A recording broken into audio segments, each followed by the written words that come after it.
If I stop now, it's over. We've lost too many already.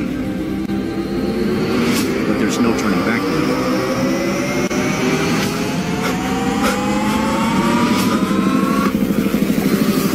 Before you go, you know. পৃথিবীর সর্ববৃহত্তম খনির ভান্ডার রয়েছে আফ্রিকায়, আর আফ্রিকার দ্বিতীয় খনির ভান্ডার ও প্রাকৃতিক সম্পদ সংরক্ষিত হয়েছে সুদানে। সুদান উত্তর পূর্ব আফ্রিকায় অবস্থিত, উত্তরে মিশর, পূর্বে লোহিত সাগর।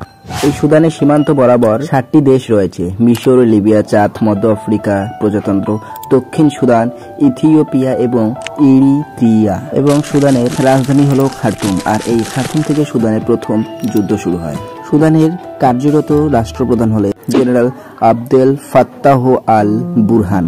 এই দেশটিতে বর্তমানে একটি চলমান গৃহযুদ্ধের সম্মুখীন হচ্ছে, যা 2023 সালের এপ্রিল মাসে শুরু হয়েছিল।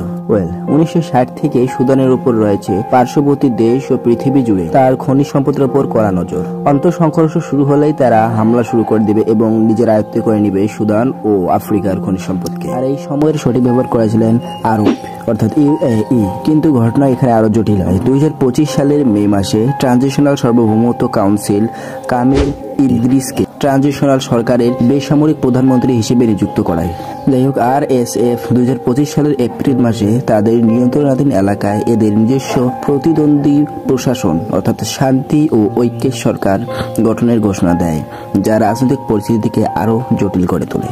নর্থ সুদান হলো নর্থ ইস্ট সুদানের একটি পার্শ্ববর্তী দেশ। এই উত্তর পূর্ব সুদানে শুরু হয়েছিল সংগ্রাম।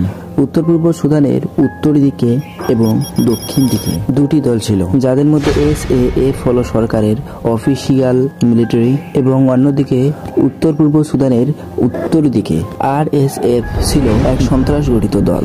SAF অর্থাৎ আর্মিড ফোর্সেস, RSF অর্থাৎ র্যাপিড সাপোর্ট ফোর্সেস। এই SAF এর লিডার হলেন general Abdel Fattah al Burhan এবং RSF এর লিডার হলেন জেনারেল মোহাম্মদ হামদান ডাগলো।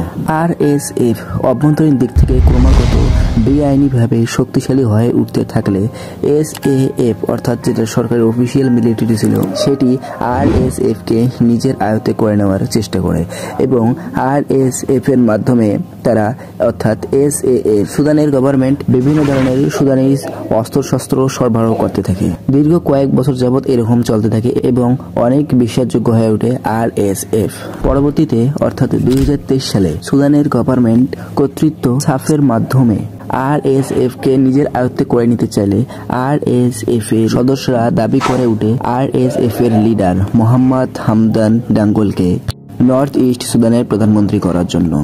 মূলত একে কেন্দ্র করে সুদানের রাজধানী খার্তুম থেকে এক যুদ্ধ শুরু হয়। এই যুদ্ধ প্রথম দিকে অস্ত্রশস্ত্র ছাড়া অর্থাৎ মুখোমুখির মাধ্যমে শুরু হলেও তা পরবর্তীতে অর্থাৎ 2024 পরে এবং 2025 পর্যন্ত এক ভয়াবহ রূপ ধারণ করে।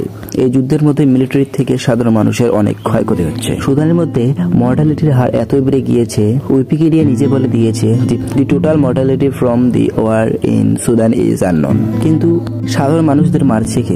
SAF না, এটা হলো সরকার নেতৃত্ব এক দল। সাধারণ মানুষদের মারছে RSF, যারা সুদানের ক্রিমিনাল বলা চলে। এদের পাওয়ার এতটা বেড়ে গিয়েছে যে SAF রাও ঠিকঠাক কিছু করতে পারছে না। এক রিপোর্টে জানা গিয়েছে 2025 এর মধ্যে 4 লাখ মানুষ মারা গিয়েছেন, আর অক্টোবর মাসের মধ্যে 1,50,000 মানুষ মারা গিয়েছে। অফিসিয়ালি এটা রেকর্ড করে দিয়েছে। অবাকে চরম শীর্ষে যে 61,000 মানুষ প্রথম 14 মাসে ক্ষুধার্ত, রোগ এবং জলের অভাবে মারা যায়।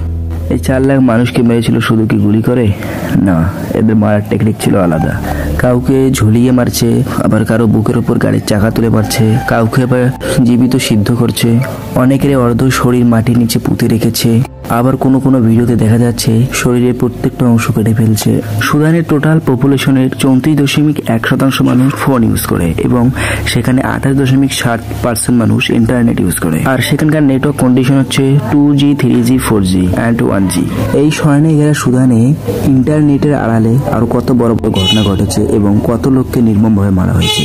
আর এক ভিডিওতে দেখা যাচ্ছে এক প্রেগন্যান্সি মহিলাকেও ছাড়েনি RSFরা, যাদের কাজ ছিল আগে নিরাপত্তা প্রদান করা, তারাই বর্তমান সুদানের জনসাধারণকে অত্যাচার করছে। কিন্তু একটা বড় ভাবার বিষয় যে SAF এর কাছে যত অস্ত্রশস্ত্র আছে তা RSF এর কাছে থাকার কথা নয়। তবে এই অস্ত্রশস্ত্র আসছে কোথা থেকে? নিশ্চয়ই কোনো বহিরাগত দেশ থেকে। হ্যাঁ, আর এই বহিরাগত দেশ হলো আরব।